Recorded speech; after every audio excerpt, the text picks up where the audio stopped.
Check your top stories this morning. That includes an arrest in connection to that deadly mass shooting in Minneapolis Midtown Phillips neighborhood. Police arrested 34-year-old James Ortley. This was yesterday afternoon on the 1600 block of South 4th Street. This is less than just a couple of miles away from the scene of that deadly mass shooting at 25th and Bloomington on late Tuesday night. We know at the time the shooting left 3 people dead, 2 others badly hurt. Pauline Lee joining us from the live desk this morning because we have learned more about one of those other victims who was very badly hurt. Right, and a 4th victim has now died from their injuries. In fact, that news came out shortly after the news of the arrest in this case.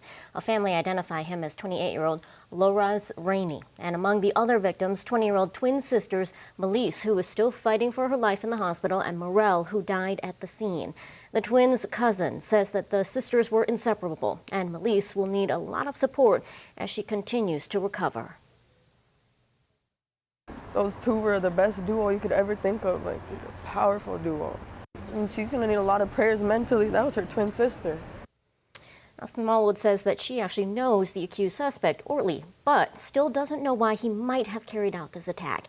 Meanwhile, Minneapolis police believe the shooting was targeted, that Ortley knew some of his victims, and police are still investigating this shooting as well as the other deadly shootings that happened on Wednesday. So if you do know anything, do call police.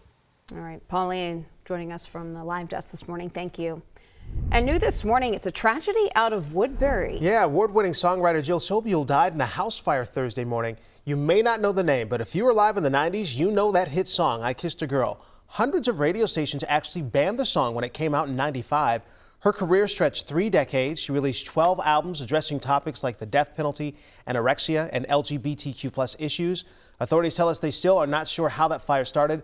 Sobule died at the age of 66. Accusations against a Minnesota trooper that the State Patrol calls, quote, appalling and indefensible. So this is Trooper Jeremy Plonsky. He's facing federal charges in a case involving child pornography. We do expect to learn more soon. The State Patrol did share a statement that says, in part, the conduct described is a serious violation of the law, of human decency, and of the oath every member of the State Patrol swears to uphold. The agency says it will fully support the federal investigation, and Plonsky is on leave. He started with the patrol back in 2022. A Minnesota family is asking for answers and accountability with a different state trooper who crashed into a teenager last month. Blake Mostad from Malacca is going on his 4th week in the hospital with severe spine and brain injuries. He, his brother, and a friend were in a crash with the wrong-way driver in Sherburne County. Blake's sister says they were okay, but when they got out of the car to check on the other driver, she says the trooper crashed into Blake. We'd like some accountability. We'd like maybe an apology. You know, we'd like something. We'd like acknowledgement. I just don't understand how you can be so unaware that you hit a kid. The trooper is on paid administrative leave. The most recent update from investigators says he was unable to avoid a collision. The county attorney will review the case for possible charges. Twin Cities family says the $21 million budget shortfall at Robbinsdale schools will have a negative impact on their son's future. So Cassidy and Sean Landman say that their 7-year-old son, Ethan, has special needs and has adapted well to the WAVE program at Zachary Lane Elementary School. That program focuses on individual attention neurodivergent children's needs.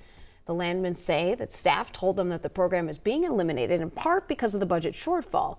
Well, now the family isn't sure which school Ethan will end up at or how he'll adjust. It's going to cause regression and whatnot because, you know, he started off rocky and this is just going to slump him right back. These kids, they need consistency, and this is not consistent.